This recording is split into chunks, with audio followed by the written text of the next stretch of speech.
This is MuggleCast, your Harry Potter and Fantastic Beasts podcast covering everything about J.K. Rowling's Wizarding World.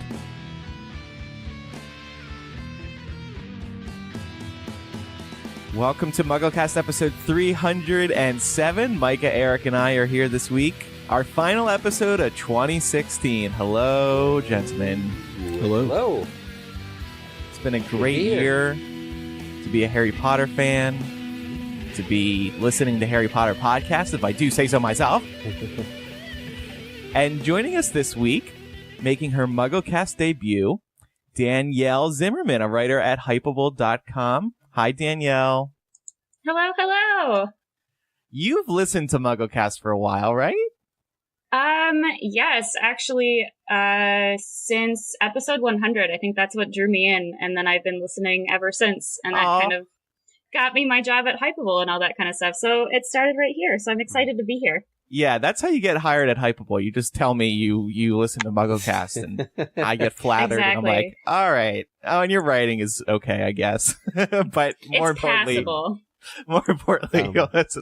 I wasn't on that episode. Micah and I.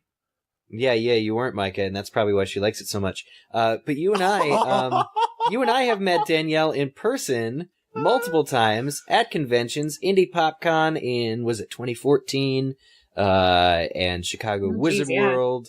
Yeah, so we're old con-going buds. So it's super exciting to have you on our show. Yeah, and Danielle's a total sweetheart, so it's great to have you on. And thank you for joining us. Absolutely. So today we are going to talk a little bit of news, and then we're going to have another main discussion on Newt's expulsion and Leta Lestrange. There's a lot of interesting stuff going on there, including some revelations we heard earlier this week. We're also going to do a year in review, and we asked our listeners for to tell us what they would want out of it, what more they want out of an American Wizarding World. So we're going to talk about all of these things. Let's start with the news. I feel like 2016 has been saved by this first story. That's a bold statement. I don't know. I know. I tweeted it though. So I made it real. Scorpius is in Harry Potter and the Cursed Child, the understudy. His name is James Lacure, something like that. Yeah. Liqueur. He had some interesting comments about the relationship between Albus and Scorpius.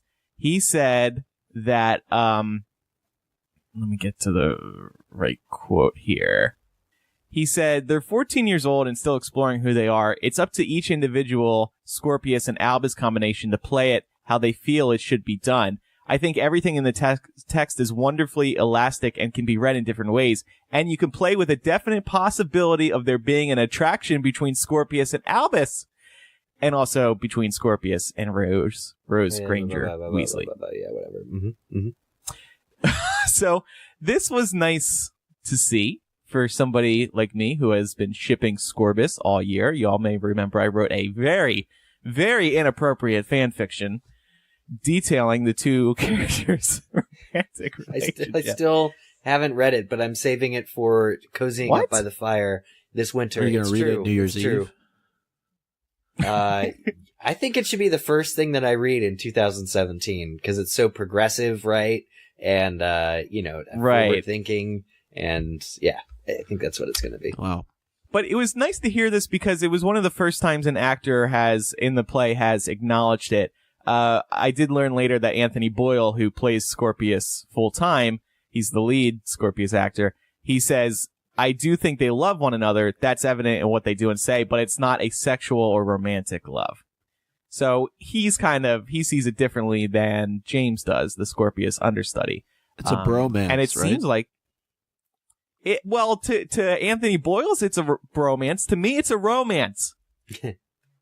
I think we've all read it. I think the text supports it. I thought, as soon as you mentioned it on our first, recap show or preview show or whatever it was we did, I was behind it. I think it's real. So I'm with you. Scorbus is real. Danielle, did you get that vibe? Yeah, I totally did.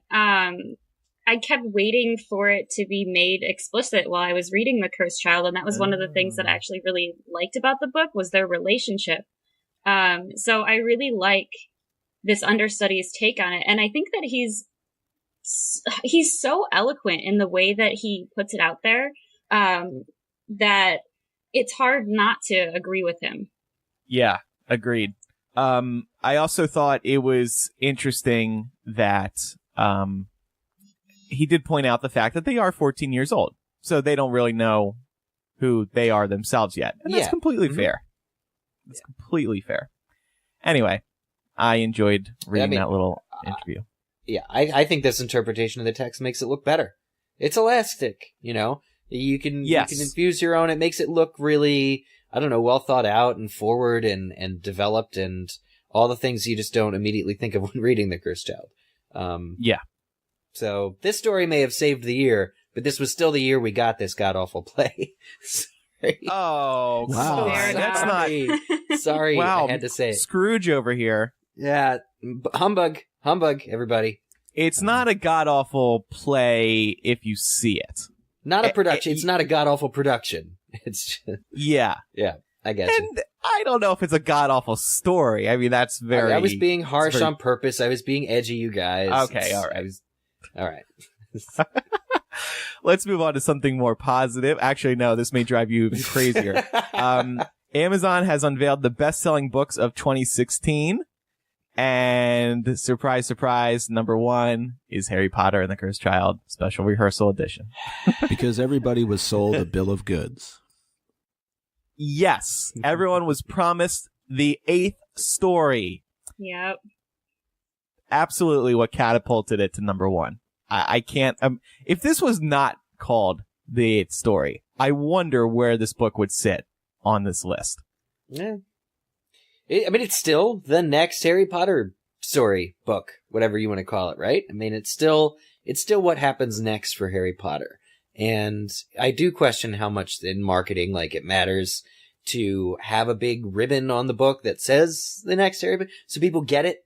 But it's still called Harry Potter and I really feel like this was inevitable, because Harry Potter is such a hot property. Yeah. So hot. And it's been, 9 years since the last book. So people were kind of rip-roaring to go, very excited. Mm. And the book release parties were all amazing. They were great fun. Seeing our former friends and getting another Harry Potter book felt just like old times. So no surprises, really, that it did so well.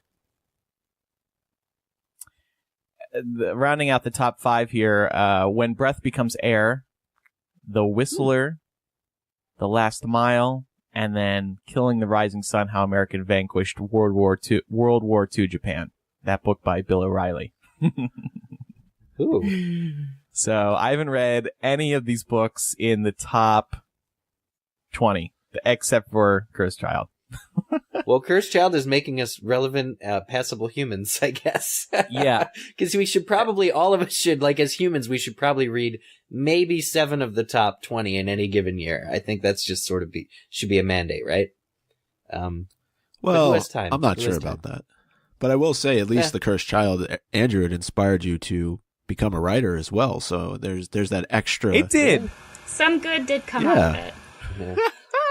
And I would say, like, usually the books that are in, for the most part, the top 20, I mean, or maybe the top 5, let's say, I mean, they have a lot of marketing vehicles available to them. Like the one you mentioned about World War II that was written by Bill O'Reilly. I wouldn't think that under normal circumstances, a book written by Bill O'Reilly would find its way as high as that. But I know he's written other books as well. Yes. And I'm not making Amazon a political statement. If it was written by somebody else that was a celebrity or a political pundit, sure, I would feel the same way. Too late, Micah. Too late. Biased. Get off the show. Amazon also did a best-selling kids books list, and of course, Cursed Child's still at number 1. The Fantastic Beasts script book is at number 4. And then Chamber of Secrets Illustrated Edition is at lucky number 7. So if you take all the adult books out, Harry Potter's in the top 3 of the 10 spots. Well, that's shocking. Well, so sort of not shocking at all, but Those books, those last two came out much later. The Fantastic Beasts script book has been out for a month today. Yeah. You know, and Illustrated Chamber of Secrets, was that December? I mean, that it came out? I mean, it was, or October? It was certainly, you know, October. again, the last 2 months of the year. So very surprising, and it shows that Harry Potter is continually blowing out of the water, you know, whatever else is out there. It's still By the way, highest grab. Bill O'Reilly having a great year. He's got a book in the kids list, number 17, Give Please a Chance by Bill O'Reilly and James Patterson. What? I'm not sure what my opinion of author. James Patterson is now. But you're not biased. No, not at all. Fair and balanced, just like Fox News. So, one more story today, and this is going to lead us into a discussion on Newt's expulsion, led by Micah, who's been putting these main discussions together for us. Thank you, Micah. Of course. Thank you, Mike. Well, actually, I didn't even... Whoever wrote... Was it you that wrote that article, Andrew? Yes. You basically put the discussion together. I copied and pasted. A few of my thoughts are in there, but it's mostly you. I mean, this. You see how your writing is just continuing to influence throughout 2016. Thank you, cursed child. Wow, I'm having second thoughts about this play all of a sudden. It's brought me a lot this year. So, okay, so Snitch Seeker, once again, they've been digging deep into these Fantastic Beasts books that have come out in support of the movie. They've really been at the forefront for years, though. I will say that. Yeah, they do dig deep. They do a good job. So one of these books, it's available. I've seen it at Barnes & Noble and Target. It's called The Case of Beasts, and it's a cool looking book. It looks like Newt's case. Yeah. And there's some interesting developments in here about Newt's expulsion. First of all, remember we made a big fuss out of Newt being expelled from Hogwarts. It was in that first trailer. We were all like, oh my gosh, why was he expelled? We were looking at his wand. Why does he still have his wand? But there's like the bottom of his wand is hollow. So like the core has maybe been extracted. So like he was like, his wand was like half broken. Anyway, Newt, so this is from the Case of Beasts book. Newt had faced a proposed expulsion due to, quote, the illegal possession of a magical beast causing endangerment of human life in violation of animal welfare. Proposed. It was just a proposed expulsion. Dumbledore did help prevent it. And according to a page from the Case of Beasts, the expulsion was never enforced. Dumbledore defended Newton, resulting in his name being cleared. Newt's file, this whole incident occurred in 1913, suggesting it was in his 5th or 6th year at Hogwarts. And also, the Case of Beasts says that Leta was, quote, the real reason Newt was forced to leave Hogwarts. And the book also prefaces that little tidbit by saying it was revealed. But it was revealed where? In the movie? Because it definitely wasn't revealed in the movie. No, it wasn't revealed in the movie, yeah. Was a scene cut? Huh. So in a nutshell, we're learning that Newt actually never was expelled, but he did end up leaving anyway because of Leta. And it seems to me like Leta was the person who, I guess we're basically getting into the discussion now. Leta was the person who caused trouble in Hogwarts with a beast. Maybe there was a restraining order. I don't know. He just can't. Oh, that would be sad. This is odd. This is so weird. So like there was this whole incident with this beast. Newt is sort of kicked out, but not really. He can stay, but he chooses to leave or does leave anyway. Very, very odd. Very confusing. Yeah, and then in an interview again with Snitch Seeker, when they were on the red carpet for Fantastic Beasts, they asked J.K. Rowling why he was expelled, and she said he did something. Well, he took the blame for something someone else did. That's significant, but I can't tell you why. And then they asked how did he get to keep his wand, and she said that's also significant, but I can't tell you why. So she must be referring to Leta when she says he took the blame for something someone else did. Yeah. It's like Hagrid taking the blame for the Chamber of Secrets being opened. Not that he did that willingly. But, people are dying, there's some danger, and there's some real consequences. It's just they're sort of, under Dumbledore, even, they're misdirected. Like, I don't know where Dumbledore's fixation is with the wrong people getting the consequences, essentially. Well, I think there's a big difference in that Hagrid was set up versus Newt. Doesn't really seem like he was necessarily set up, although maybe Leta played him a little bit. But it seems like she was the one that did something, and he was just looking to cover up for her. I don't think Hagrid was looking to cover up for Tom Riddle. No, but I guess what I'm trying to say is Dumbledore should have clearly known that Hagrid wasn't the one who opened the chamber. And, as much as, because Dumbledore was there for Hagrid when it came time to have him stay on the grounds, right? So it's like, well, we're going to mess up your life. You're never going to get proper wizarding schooling, Hagrid, but you can remain as groundskeeper because I believe you're innocent. Then cut to Newt, and it's like, okay, you've been expelled, but you really don't have to go because I like you a whole heck of a lot. And then another incident occurs, I guess separate to whatever caused him to nearly be expelled the first time, and Newt covers for his girlfriend. Again, Dumbledore should have seen through it, but doesn't, and chooses that it's okay that Newt should just not finish his schooling and gets to keep his wand. It's so, I think it's favoritism towards Newt. I think it somehow looks worse when you compare the Hagrid thing. I don't know. What do you guys think? To me, both instances kind of feel a little bit like Dumbledore is looking ahead.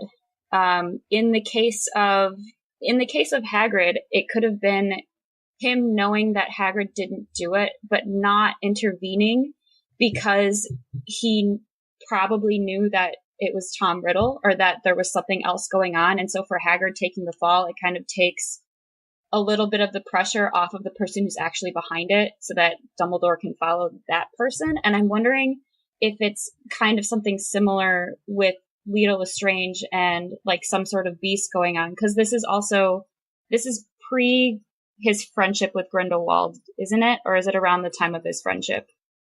I guess my question is it prompted by that friendship to do something with what's going on with Newt, like if that's connected at all? Does that make sense? Like he's being sketchy a little bit? Like, do you think so? Yeah, because it does sort of smell like Newt is leaving Hogwarts for a greater good. Like it's not just he's sacrificing this thing for his girlfriend, but if you are under the guise of somebody who was, a misfit and expelled, the powers that be are going to think less of you. Like, could he be on a secret, spying mission? I guess we asked this last week on MuggleCast for Dumbledore, essentially, to where being expelled is just a cover, and really Newt is in the inner circle of trying to expose the dark. Exactly, like a means to an end. Like Dumbledore defending or not defending is a means to an end. We're still talking about somebody who at the time is less than 18 years old, though.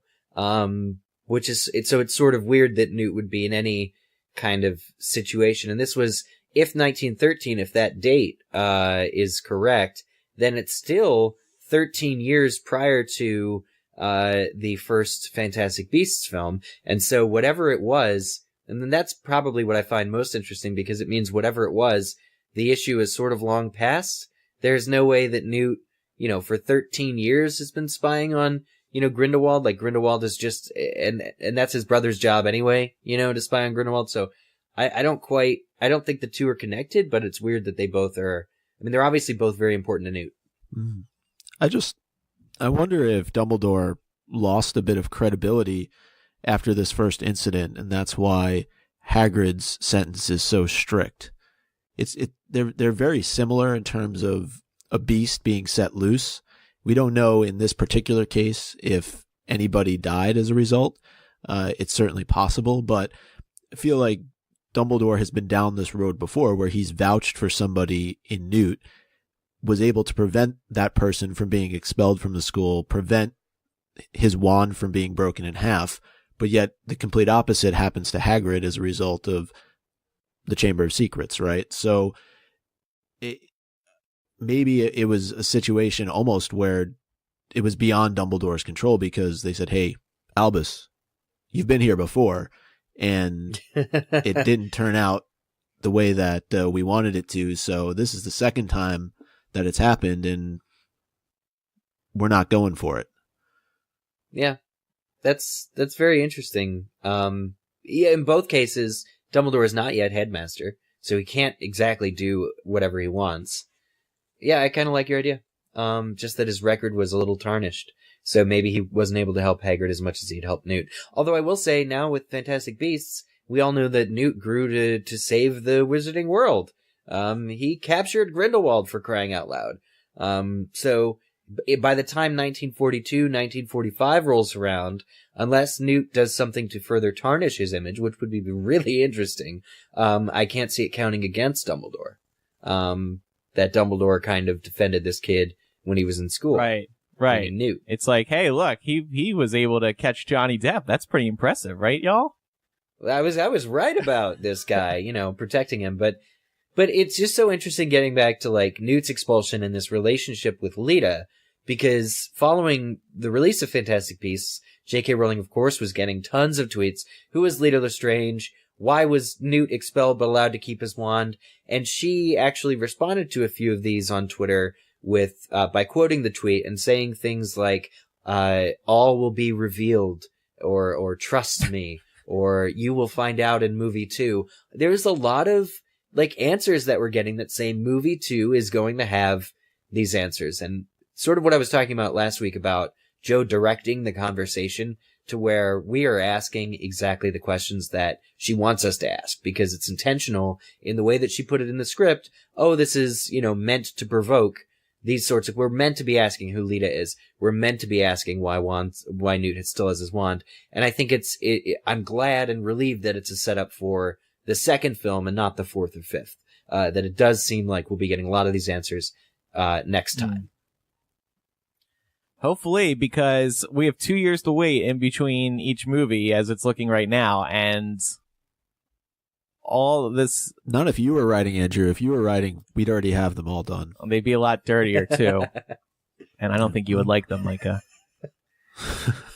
But I mean, again, where do you guys think Newt is getting these beasts, these foreign beasts, especially when he's a student? Where are all these beasts coming from? The forest? What exactly do you think? Do you think young Newt even was a trader of magical beasts, or was there somebody else? Aberforth there's a whole backstory you could get into there at some point, and maybe that's something that sounds like something that is important information, but not necessarily important for the movies. So maybe that's something that could come out in the new Fantastic Beasts book early next year. Yeah, I guess the Forbidden Forest could potentially offer many creatures, and maybe his brother, who's older than him, right, could somehow have been dabbling in it as well, helping him collect. Trips to Hogsmeade, like he could meet up with people when he's out there, because he's a older level student. Mm-hmm. Yeah, it's just so bold. But I can kind of see Theseus saying, "Oh, look, little baby brother, I just got you a really cool creature I picked up. I think you'll enjoy it." Like if they have a good relationship, just kind of furthering his little brother's ambition, right? To kind of go because if that's Newt's passion, then he probably wants to help him with that passion. Yeah, such a good bigger brother. I love all of our discussion on Theseus, and there was a big, I think at least half an hour on Theseus. That's a bonus MuggleCast for this month over on our Patreon, but it's all about Theseus and sort of what we speculate if his relationship with Newt was positive. And I love that discussion, and I love thinking about Theseus as a loving older brother, more than I do about, an obstacle for Newt to overcome. But it's just special that she's given us not only the first Hufflepuff leading character in a Harry Potter story, which I still love, but she's given him this brother who has a potential to be much more involved in the darker war aspects of the franchise. So it's kind of interesting to see if Newt will still remain kind of level-headed, more of the not comic relief, but in the way of the fantasy elements, like the way that the Fantastic Beasts movie was all about at times the wonder of the world, but it was only that when it was dealing with the beasts, and everything else was depressing 1920s America. So yeah, it's also possible that he just develops an affinity for these creatures through a Care of Magical Creatures class that he could be taking. Maybe he gets close to the professor that's teaching it, and and what was it? Kettleburn? Was it? Is it Sylvanus Kettleburn? The Care of Magical Creatures, the guy it with could be the guy. I think he is. I'm gonna look it up. All of his limbs got burned off. There was a great Pottermore writing. One other thing, though, that I read, and somebody mentioned it in the patron comments, was the creature that was in fact released, and it's on the Harry Potter Wikipedia, which I don't think I've seen anywhere before, and I don't know where the information is coming from. No, and we have to be very careful, because the HP Wikia is all that. It's always that. They say the weirdest stuff on there, and there's no source cited.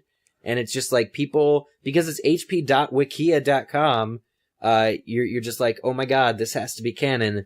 Well, we should be very skeptical about I'm going to look right now, because the thing that they copy and pasted into Patreon, it's sourced. I see the little source numbers there. So, right. Yeah. Well, can we say what it is? Yeah, go ahead. Or is that whatever? It's called a Jarvey. Yeah. And it's basically an overgrown ferret, and it's capable of human speech, although true conversation with the Jarvey is supposedly impossible. The creature uses short, usually rude statements and phrases in an almost constant stream. And they're particularly good at hunting gnomes. So it would do well in the Weasley Garden. But that doesn't seem like a beast to me that would be that dangerous. Dangerous, a talking ferret. Yeah. I was actually going through my Fantastic Beasts and Where to Find Them book this morning, just to see if there was anything I can bring up. And it's in here. There's a whole section sort of about the Jarvey. When you started talking about it, it reminded me of it because I just skimmed it this morning. So it's in that little book, the one for comic relief. What do they say? What are they talking about? It was in a section about where Muggles are mistaking these beasts for something else, and they were talking about like this, how Muggles are usually believed to be like drunk or crazy when they're talking about what normal animals are doing when they're actually like beasts. And so there was just this tale about a guy who's talking to a friar, and the friar was unwilling to believe that the guy had met a talking ferret, and basically asked the guy if he had been drunk. Yeah. It's just like a small anecdote, but yeah, it's in here. Maybe that's the source. No, well, so I'm looking at the source from the Wikia, and it's true. They cite two things. One, the movie handbook has this little passage. One day, Leta went too far with an experiment that ended up endangering a fellow student's life. Instead of allowing his good friend to get expelled, Newt took the blame for Leta and was expelled in her place. So that's from the movie handbook. And then from the Case of Beasts, there's this file on Newt, the one that I mentioned earlier with 1913, and I've been skimming it here, and it does say in the notes, Magical Beast, Jarvey, level Z? Does it have a level in that book, Danielle? 3. I'm gonna look right now. Okay. It's hard to make out. This is a kind of a blurry image. Yeah. I came across it's a level mid-level direct communication. Sorry, go ahead. What? Level 3? Yeah, it's a level 3. Yeah, that's what I'm reading here too, yeah. Illegal possession of magical beasts causing endangerment of human life and violation of animal welfare laws. Well, I guess the cat's out of the Jarvey's out of the bag. Ferret's out of the bag, everybody. Here's the thing, and it's kind of unfortunate that the information comes out this way.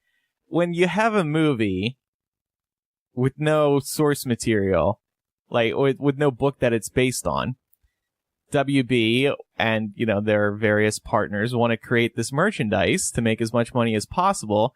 They have to fill it with as much information. They have to come up with as much information as possible. J.K. Rowling wants to use legitimate information. So naturally, this information is going to keep leaking out because this is the problem with merchandising. This happens with Star Wars. This happens with Lord of the Rings. It happens with all major franchises. And everyone is probably not going to be able to be on the same page. Like J.K. Rowling may not even know that this information is floating out there in books that you can go pick up in your local department store. Well, she does now.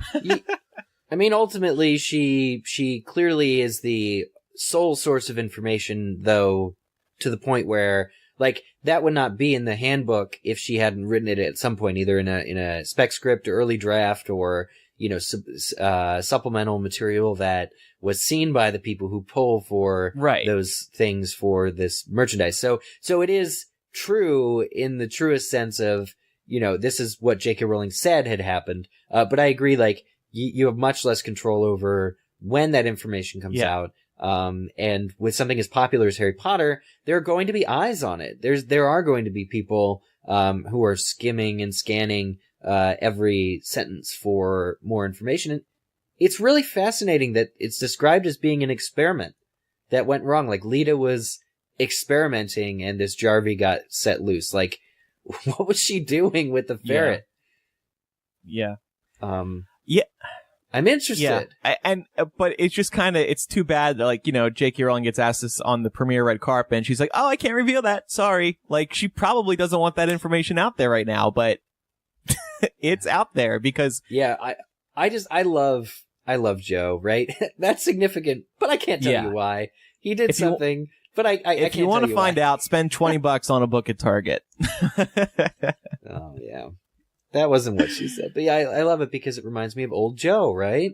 Whenever somebody would ask a really good question at like the book 5 readings, or book 6 readings, and she just like got all. Yeah, that's a good point. Kind of smiled and. I guess we haven't heard her say that in a long time, have we? Like, I can't tell you why because there's more to come. She holds all the secrets. She'll say anything about Harry Potter right now. You follow her on Twitter, you know that. Yeah. Yeah. All right. What else do we have to talk about here? Newt clearly took the blame for Leta. Yeah. I think, that's Micah. That's pretty clear. Yeah, it's pretty clear. Is it just, are we just going to chalk that up to romantic feelings for now? Is this love? I think so, or just friendship. I mean, we don't know what kind of person Newt was at Hogwarts. I don't see him as being the center of attention necessarily. He seems like a little socially awkward. Mm-hmm. So it's possible that maybe the two of them bonded over that. Yeah. And the Lestrange family, I think it is. I think you're right. Is even at this point in time, right? Queenie mentions it in the movie, is known for bad things. This is pre-Bellatrix, so this family name definitely has a reputation. And also thinking of how Newt is, I'm wondering if him taking the blame for Leta while out of friendship or whatever was going on there was also for the benefit of the Beast as well. Where like if he was taking the blame, if he was taking the fall, he would be able to make sure that the Beast wasn't compromised or wasn't going to be hurt in any way. Whereas maybe if Leta were to take the fall, she wouldn't have the same sort of, not stipulations, but she wouldn't have the same sort of mindset. And so the Beast would be in danger. That's a really good point. Especially if Newt's able to lie about what was done to it, or if he's able to repair some of like the issues with them just repopulating the Beast. Again, from the Wikia, it states that the Animal Welfare Department at the Ministry of Magic was required to rehouse the Beast. So they didn't kill it. The Beast survived, and I think that would have been a good motivator for Newt in stepping forward, as well as his friendship with Leta. And then again, thinking about the horrible Lestrange family who have a tendency to dark arts, the only thing it takes to be an outcast from a family like that is to be good. Is to be a good person, right? Is to not want to cause death and disgrace is to be a Sirius Black, who was ostracized from his family, for not necessarily falling into the dark arts practice. So Leta could actually end up being, even though it's a little questionable, experimental charms on a ferret, she could end up being just a good person. James is pointing out just something to keep in mind. Bellatrix was married to Lestrange. It wasn't her family name. Leta would be an ancestor to Rodolphus Lestrange. Elizabeth says, that's jumping back a moment, it's kind of sloppy that she basically let this information be published, referring to this Leta information getting out via these books. She says, I think it's odd that those extra books were published. Noelle says she thinks it's all breadcrumbs. And I liked Eric's point. I think it's supplemental material that had to be written. It had to exist to keep everything, all the merchandising straight. They had to all the teams had to work behind one story. And so J.K. Rowling wrote this stuff, not intending for any of it to get out now. Or maybe there was a scene in Fantastic Beasts where we learn this information, and we might find out on the DVD Blu-ray next year.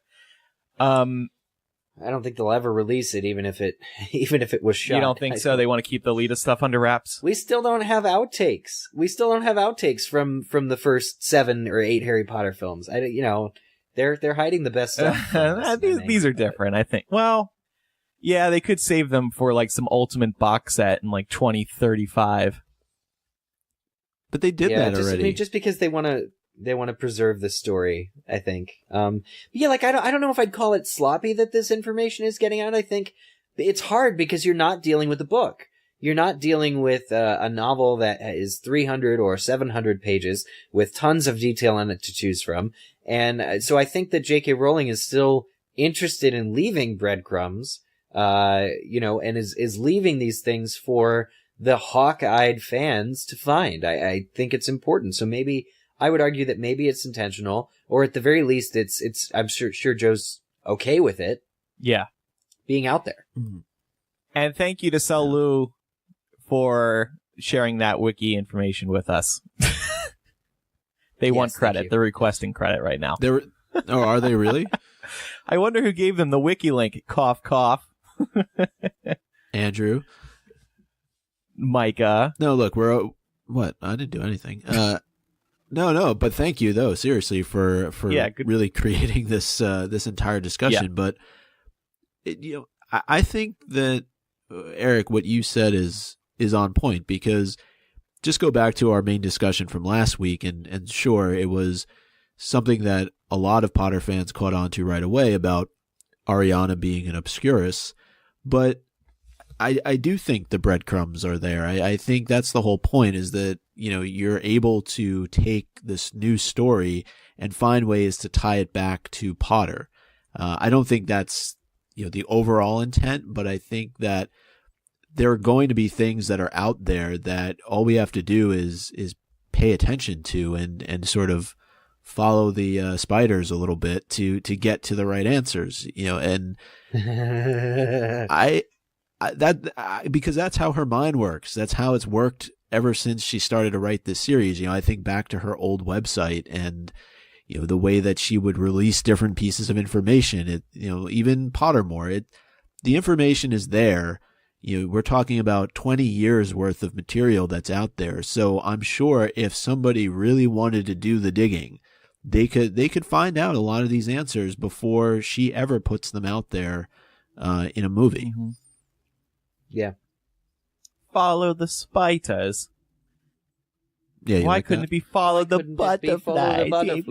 Yeah. Is that your Ron Weasley impression? Whiny. Spot on. Thank you. I like it. Yeah. Let's move on to some Patreon comments, I think. Some other ones. Cody says, "Sure. I'm not sure how reliable these film books are as a source of canon. Could be J.K. Rowling had this information in an early version of the script, but it was revised for the final draft. Maybe she changed her mind on what happens, but they found this in some old script, so put it in there. I'll be waiting for J.K. Rowling to confirm before I take any of this as gospel." I think you can take it as gospel, because before these books get published, they go through people. They go through Team Rowling to make sure it's all on the up and up. It's just that J.K. Rowling didn't know, I guess, that this information was in there. And by the way, Cody wrote this comment before seeing our discussion, or hearing our discussion, so. Yeah, no, but I would Here's agree Noelle again. I would agree with... She says, up until this recent information came out, my theory had been that there was an accident with a beast in Newt's care that resulted in Leta's death, and that we would be seeing her in flashbacks, not present day. Now that this new information has come out, I wonder if Leta was trying to use a magical creature for her own gain and went poorly, and Newt saved her and took the blame. Yeah, that makes sense. Yeah. And finally, Alex says, my working theory is that Leta was using Newt in order to get a hold of a magical creature that she needed for whatever reason. When the Ministry did their investigation into the incident that put someone's life in danger, they recognized that Newt was not actually at fault. However, they could not allow him to return to Hogwarts because the parents of the children he and Leta endangered would be furious.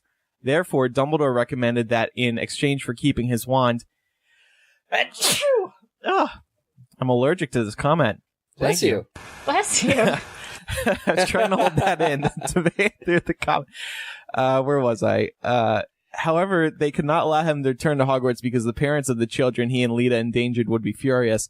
Therefore, Dumbledore recommended that in exchange for keeping his wand, Newt would go to work for the Ministry of Magic where they could keep a close eye on him. This would explain why Newt spent years working as a lowly Ministry of Magic employee, earning a pitiful salary of 2 sickles a week. His own words in the introduction of the textbook. Bunch of theories. Good theories.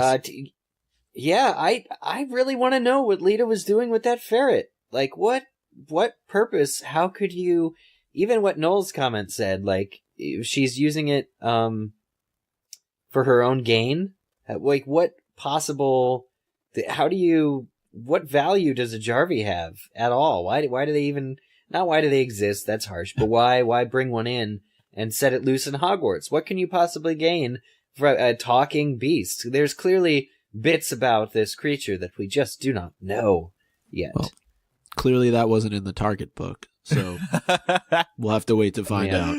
And again, that new Fantastic Beasts book is going to come out in, I think, February or March. I think that we're going to have to talk about that book for a few episodes because there's got to be some good information in there.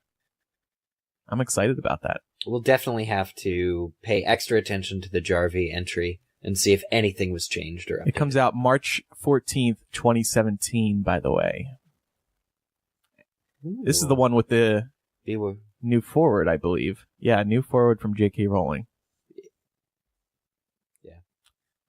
All right. Cool. Well, if anybody has any feedback on that, please do write in MuggleCast@gmail.com or hit us up on Twitter, twitter.com/MuggleCast. So, let's look back a little bit on the year that was for Harry Potter fans. This was a really big year. Probably the biggest since 2007 or 2011. I think this is the year that it is the year that kickstarted Harry Potter again. I was saying, and some people disagreed with me at the beginning of this year, that Harry Potter would be making a comeback in 2016. And some people said, Harry Potter never died. It's always been burning strong, burning bright. And yes, but I mean, it really came back. I mean, if we're kind of in a bubble right now, enjoying, well, some of us are enjoying The Cursed Child. All of us are enjoying Fantastic Beasts. Just thinking about the fact that we're at the end of the year where a 2-part Harry Potter play and movie 1 of a new 5-part series came out. Jeez. In the same year. It's really incredible. Right. And I know you have it in here, but for those in the Harry Potter community, 2016 did not start off on the best foot. You want to go there already? All right. Well, yeah, unfortunately, we lost Alan Rickman at the very beginning of this year. I had to check. It feels like so long ago. I wasn't sure if it was last year or this year, but he died in January. It was a surprise to everybody. We didn't know he had been He had been ill. And it really hit everybody because he was a father figure to so many. And of course, we've all seen so many of his movies. And we all loved him as Snape. I mean, we still all think about his role as Snape. He did an amazing job. And I remember when I was reviewing The Cursed Child on this podcast, I said that if there was one character that didn't work for me on stage, it was Snape, because Alan Rickman just brought such a great portrayal to the screen. And the actor on stage wasn't trying to go for that same portrayal.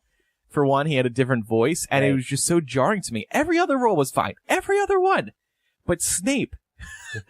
and it just made me think about how perfect Alan Rickman did as Snape, and you just can't see anyone else in that role.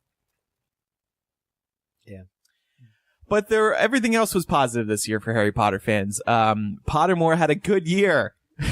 How about that? Pottermore did something it's been promising to do for 7 or 8 years now. Yeah, Yay. We got the Patronus quiz. That was very exciting. It was a great quiz. I think I called it a next level personality quiz. It was just fun to take. You had to take it somewhat quickly. It was very interactive. It sounded great. It looked great. It was worth the wait. Danielle, what was your Patronus on Pottermore? I didn't take it. Excuse me? Well, I didn't take the house quizzes or the regular house quiz until this year when the other one came out. I have stayed so far away from Pottermore, partially because of just listening to you guys talk about it. Actually, that we're turning people off. I know. Guys. So I never got around to it. And it's just kind of one of those things now that I stayed so far away from it that I'm just kind of like, But I also am interested in knowing my Patronus. It's very complicated. You should go into, this is MuggleCast, I think Andrew, Micah, and myself, to listeners everywhere. Don't take Don't listen to us. Don't do what I did. Go take the quizzes. They're awesome. They're great. Love Pottermore. Go on Pottermore. Read everything you can possibly read on Pottermore. Well, please do. I can't hold it in my conscience of Danielle doesn't know her Patronus because we told her not to take the quiz. I don't think we ever said that. You did not. Go and you did take not the quiz. say that. It's awesome. Don't read everything on I don't Pottermore. blame you. I'm on their homepage right now. 4 reasons we always wanted to run away to the burrow. Oh, come on. No. Oh, no. But take the quizzes, everybody. They're really good. Okay, so we got that. And speaking of the quizzes, this was the year where we learned about Ilvermorny. It's hard to forget that as well. That's true. And we got the Ilvermorny house quiz. We're still waiting. Pottermore, they did promise, I think, more information on the individual Patronuses. So hopefully that's coming in 2017. We'll be talking about that in bonus MuggleCast. And hopefully we'll learn more about the Ilvermorny houses because we didn't really learn that much. And I think that was one of my critiques of that whole experience, that unlike the Hogwarts house quizzes, with Ilvermorny, you knew nothing about them going into the quiz. So you didn't really know which house you even wanted or which you identified with from reading previous material from J.K. Rowling. The founding story, though, was really good. Yeah. So if you do read something on Pottermore, I recommend that. But I agree that just getting a little bit more information on these houses, and then also with the Patronus quiz, that was the one piece I thought was really lacking, Andrew, you mentioned. But the fact that you don't really get a sense of what the animal is that you're being aligned with, essentially. And I don't know if that was just done intentionally on the part of Pottermore because they knew that they had been talking about this, fans had been talking about this for so long that they just wanted to get it out. And also the fact, I mean, there's how many different Patronuses that you could land on to write descriptions for all of them would take, I'm sure, quite a bit of time. Yeah. And if they wanted to get the quiz out before writing all those, then that's fine. That I think most people would prefer how they did it. But yeah, I would still like to see descriptions for all of these, because some people get creatures like, rats and cats, and no offense to people who like rats and cats, and they're like, what? What the hell? I don't want this. I got a West Highland Terrier, a cute doggy. Why? Why, Joe? Why? Yeah, the rest of us got weasels and different species of yeah, other weasels. I would be so disappointed if I got one of those. Well, we know that J.K. Rowling actually, she has made effort to say how much she loves weasels of all varieties, and I think that's supported by canon. But still, supported by canon. There were like, you're like, I know what you're saying. It's just funny. What is it? A pine marten and the major characters have weasel patroni, and the weaselees are the best family. And it looks like a Jarvey, the ferret, is at the center of all the mischief around Newt. It's expulsion. You're right. Ferrets, man. Talking ferrets. So also this year we got the Chamber of Secrets Illustrated Edition. That's a great gift, by the way. If you're still looking for something for a Harry Potter fan, get them books 1 and 2. And then of course I read from that for our chapter reading this year. It was great. Yeah, for this month. Did you describe the pictures too? What, Dobby running down the stairs with his butt showing? No, I didn't describe that. That was a shock. I would have loved to hear that. That was the chapter that I got. That's why people are supporting us, Eric. You got to talk about what I'm seeing on the page. Okay, and page 3 has pretty funny stuff. But yeah, it's a great book. The illustrated. It's as with the first one. It's an addition to the already magical experience of reading the Harry Potter films. But there's more than that. It really puts you where you want to be. At home. So I did mention Fantastic Beasts and Cursed Child already, but we did get the script books, and I think those are worth mentioning because we could potentially see, given the sales of the Cursed Child and Fantastic Beasts script books, I think those could set off a trend in Hollywood where Star Wars is releasing script books, where what other major franchises are happening? Maybe Marvel. Well, do you think then that they're going to go back and release them for the Potter films? That's a great question. Would you guys like that? Script books for the Harry Potter movies? I think it depends on the movie. Yeah, it sort of serves a different purpose. If it's previous films, it's just a money grab, But if it's a contemporary current film with clearly more detail, in the script than is indicated, like the other books were just adaptations. So not only are they derivative, but they're inferior. They're just like, we have to make this amazing book work on screen. Here's the template for how to do that. That's all those script books are. The Fantastic Beasts script book is different. Right. There's more detail written by J.K. Rowling. Yeah, it's the only what's the analog? It's the only it's the only way we can experience that movie in text form. Whereas with the original Harry Potter books or movies, you had that's books. A good point as well. Yeah. But still, Scholastic is probably looking at that, being like, hey, can we publish the scripts? Pretty, please. Scholastic released their quarterly earnings a couple weeks ago, and of course they thanked Harry Potter for driving their sales. So, they want all things Harry Potter. But anyway, I do think in the future we could see studios and publishers considering publishing more script books. Harry Potter led the way in splitting books into multiple movies. Things like that. So, I think that's about it. The biggest things of the year. Anything else you guys can remember besides my excellent fan fiction? With title by me. Yes. I was thinking back on the year. I mean, patrons who are listening right now, if there's anything you remember that you wanted to mention, be happy to include that. But overall, it was a great year, and in bonus MuggleCast, like I said, we'll talk about what we can expect from Pottermore and J.K. Rowling in the year ahead. I think now there's I think now the ball is rolling quickly again, and I think obviously we're not going to get a new movie and a new play in 2017, but I think there's still going to be a lot to look forward to.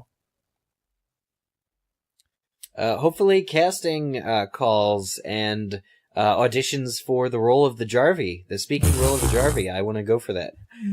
I want to be the talking ferret in Fantastic Beasts 2. The screaming ferret. That sounds like a great job. Oh, no. That reminds me of something we do have to look forward to in 2017, but I'll talk about it in bonus MuggleCast. Yeah. How's that for a tease? So to wrap up the show today, Eric, you reached out to our followers on Twitter, didn't you? Yes. So something that does bother me from all that's coming out post Fantastic Beasts, about the future of the franchise is that it seems to be getting away from America. And it's confirmed that Fantastic Beasts 2 will be taking place in Paris and back at Hogwarts with Dumbledore in the film, all sorts of stuff, but nobody's saying anything about coming back to America. Mm-hmm. So I feel terrible about it. And so I asked on Twitter, what more, story-wise would you want to see, come out of the American wizarding world? What do you want to know more about that was not currently touched on? Hopefully J.K. Rowling at some point does go into more detail about America, because if she doesn't, then what we got was kind of sad and depressing. So, gay wizards. I have about 7 or 8. I want to know about gay wizards in America. You don't think that she gave a lot of backstory though on America? But it was all depressing. It was all, they have the death penalty and they all, they hate each other, and the second Salemers run rampant, burning witches again, and it's all negative, right? Mm. There's very little hope. In 1920s America, there's very little hope. So I want more about all the good things that Americans have done, since. I want to know, because Harry Potter fans, American Harry Potter fans, make up the most passionate, most, active fans on the internet. I mean, no offense to anybody else. Send your hate mail to Eric. There's more of us, and the version of America that we got, I don't feel I'm wrong in saying this or being unfair in saying this. The America that we got was depressing, right? And our school, like, we never got to see it on film, which I thought that was the whole point of even introducing Ilvermorny, was giving it the film treatment. It wasn't good enough. It didn't rate a film. So, and now we're leaving it behind in the dirt. We got this depressing, bleak. Go on, please. No, I was just gonna say, it felt very much like just base information. Like, we got all of the background, but there was not a lot of application. It just wasn't as magical. It was like, yes, it was presented, but there wasn't much done with it. I think that's a fair assessment, but I also think, though, that with this particular movie, we're not dealing with 3 11-year-old kids. We're dealing with, 4 adults who are, if you were to start off Harry Potter, and take some of the characters that are more of an adult age, even with the fact that Voldemort has fallen but is slowly starting to come back to power, I think you would see a far more different story. And I think that's what we get here in Fantastic Beasts. You're dealing with adults, and things aren't all happy-go-lucky, but I don't know. That's just how I'm looking at it, and that's actually that makes a lot of sense, to be completely honest. Like that's a good point. However, it's not. It doesn't make it right for the fact that the overwhelming feeling around the information that we've gotten from the wizarding community and the backstory in America is predominantly negative. I agree with that assessment, but I'm not sure what it's supposed to mean in the larger scheme of things. If there's other points that are trying to be made here, that's probably for another discussion. But it's just that we've spent 20 years wanting to go to Hogwarts, and we don't yet have a refuge in America that's as beautiful and wonderful and amazing and fantastic and, fantasy based. So that's where I'm coming from mentioning the American fans. It's in Orlando, though, and LA. It's in Orlando. Yeah, that's true. We do have the Wizarding. So American fans. By the way, fun update. parking is now $20 at Universal Hollywood. Get the hell out of here. Just go. Just have your butterbeer. Go have the butterbeer. More expensive than Andrew, Huh? I'll give you the $20. Okay, give me the $20 and then I'll go. I give $20. You have to have hot butterbeer. Just take a giant caravan. It's the best. Giant caravan for what? Take an Uber. So I can pay $50 for oversized parking Uber. I know you are a $7 Uber ride from the park. Do not bullshit me. I know this. Yeah. For a fact. I like driving. So it's... Also, how do you know that? You can get there and back and not have to worry about parking. Weird. I'm loading up Uber right now trying... Yeah. I'm going to tell you what it is. But go ahead. Keep talking. Okay. Hot butterbeer, man. Hot butterbeer is so worth it. So we're going to read from Twitter now. Sorry to interject with all of my thoughts on America. But here's what listeners of the show want out of American Wizarding World that we haven't yet gotten. Andrew DeFrank writes, Quad Pot. So much Quad Pot. I think Quad Pot is something that... What is Quad American Pot? Quidditch. I have no idea. American Quidditch. I think it's... I think in Quidditch Through the Ages it said that Americans prefer Quad Pot to Quidditch. Yeah, and it's like it's a hot potato type game. Of course. And see, nobody was playing that in this movie because it was such a depressing era for America. So Quad Pot, awesome. Thank you. By the way, Rachel, $7.72 to get to Universal. There you Hollywood go. Right now. There you go. So there and back, it's $15 round trip for you to get there. Not worry about parking. You already have a season pass. Just get your hot butterbeer. I've been trying to get you to try the hot butterbeer, and so is Gina. And we just forever, man, forever. First, they lied about having it. That was horrible of them. But now they finally have it. And I don't want to get near their parking lot. I am just disgusted by these prices. I don't want them to even guess or think that I may have parked at a $20 parking lot. Anyway, go ahead. Hey, man, stick to your guns. Rachel Kitsero on Twitter. Is there a U.S. version of Diagon Alley? That's a good question. I bet it would be a mall, to be honest. I bet it would be a multi-story mall if it were in America. But it's a good question, right? Amy W. says, Amy W. while wearing her Weasley sweater, she pointed that out. She's wearing the Ronald Weasley R sweater. Yes. She says, how do you find out that you've been accepted to Ilvermorny? Do they do it by letter, like Hogwarts? I do want to know that little bit. Maddie J. Here's the hopeful note. I'd want to know what U.S. wizards in history may have contributed to the world as a whole, such as inventors, medicine, founding fathers. That's a good point. What is America's contribution, Joe, to the wizarding world at large? None. Greg Scott. Yeah, none. They were too busy killing each other and not sleeping with muggles. Greg Scott says, how has no-mage and wizard-witch relations been since the 1920s? So there's that.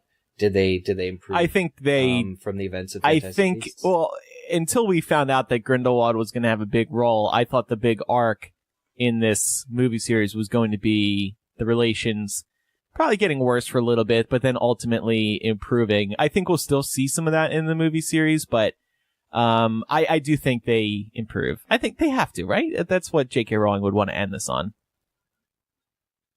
I think so. Yeah, America's just depicted as being a little behind on the whole, equality for all sort of thing, because they're still hiding and running for their lives. Carrie Bauman, deep breath. What's it like in Harry's Hogwarts years and also now? When did they abolish the no fraternization with no mages? So yeah, are times today okay? Are they forward? Are they as forward thinking and liberal as we like to believe the world is in general? Is America better for wizards now than it was in the 20s? Asks Carrie Bowman. Stephanie asks, or at Doodles357, which I just, for some reason, I love that Twitter. Is there more of a focus on nonverbal spells, because of how they had to hide their magic more? Seemed like that in the movie. I think that's also part of what Micah was saying about being an adult. There's just more nonverbal magic in general, but it's a fair enough question because they are under the statute of secrecy, which is more intense. Ginny Weasley's on Twitter on asks, that real quick. I think we're also dealing with adult wizards more in this, whereas the younger wizards in Hogwarts weren't as experienced. So, and it takes more skills You got to be more a better skilled. I don't know how I'm supposed to phrase this sentence. You got to be a better wizard to do magic, nonverbal spells. Nonverbal. More experience. Right. Yeah. Yeah, and you're dealing with horrors in Fantastic Beasts. So they're going to be more competent at that. At Ginny Weasley's Sunglasses on Twitter, what they're going to do about Trump. So she wants to know what American wizards are going to do about the president-elect of the United States, okay? Abby Lee, finally, do you think Ilvermorny covers all of North America? Europe gets at least 3 schools, but North America gets 1... question mark. Emoji with the finger on the chin and the frowny, Europe twice. Europe, I mean, the UK is separated. You know, it's on its own. Yeah, but the European schools seem kind of small, so I would think that North America would able to be just like a larger school. Like, I think that if the UK or if Europe wasn't so separated as much, I think they could have easily had one school, but because they were different countries, maybe that's why they had multiple, whereas North America could probably just have one. Yeah. They're all bigger on the inside, or they could be. Yeah. And how do they get to the school? Ooh. Is there a train? But platform 9 1/4. Platform but... USA.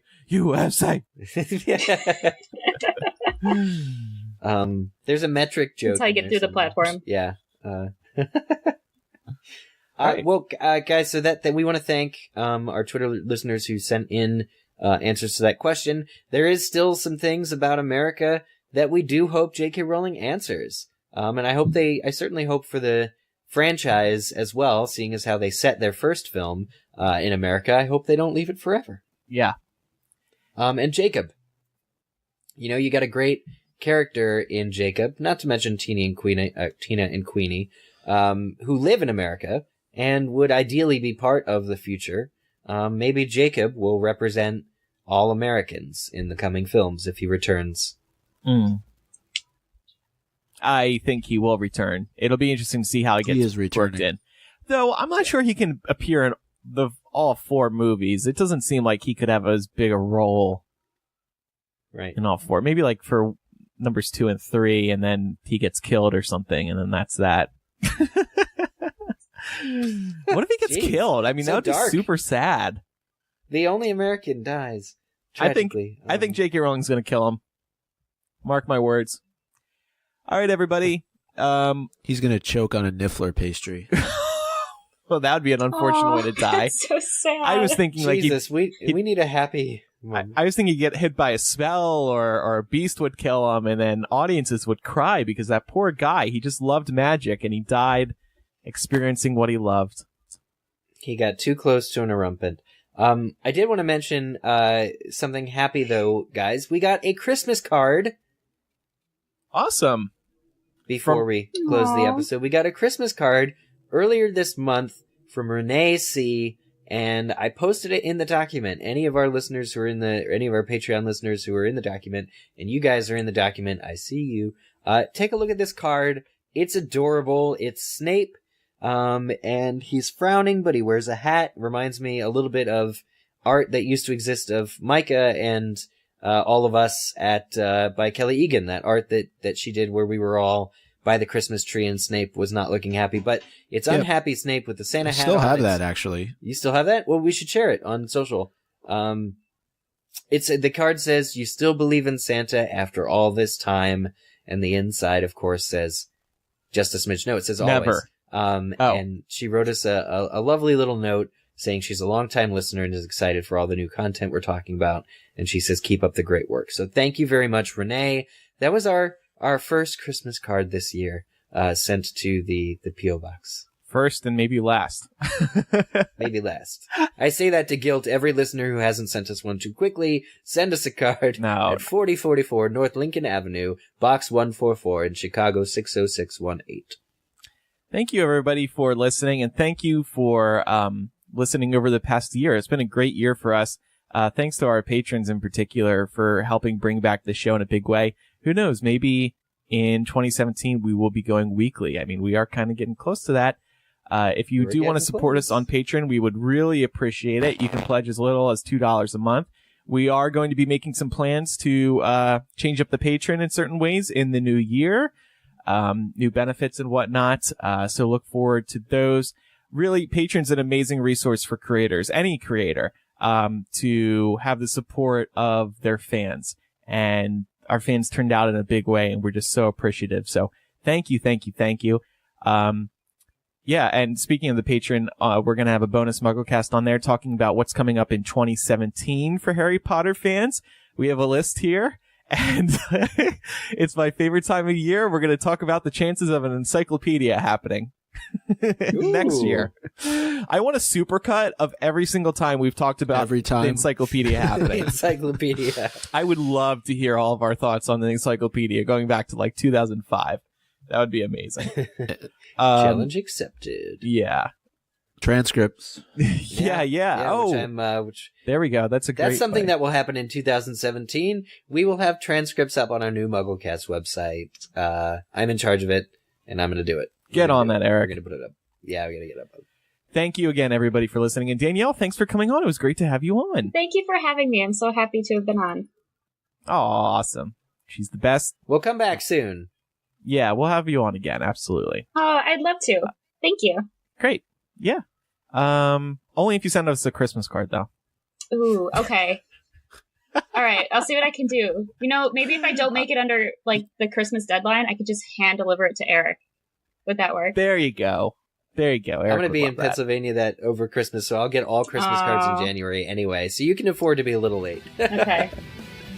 We'll see everybody in the new year for 2017 and beyond. I'm Andrew. I'm Eric. And I'm Danielle. I'm Micah. Bye, everyone. Bye. Bye. Dun, dun, dun, dun.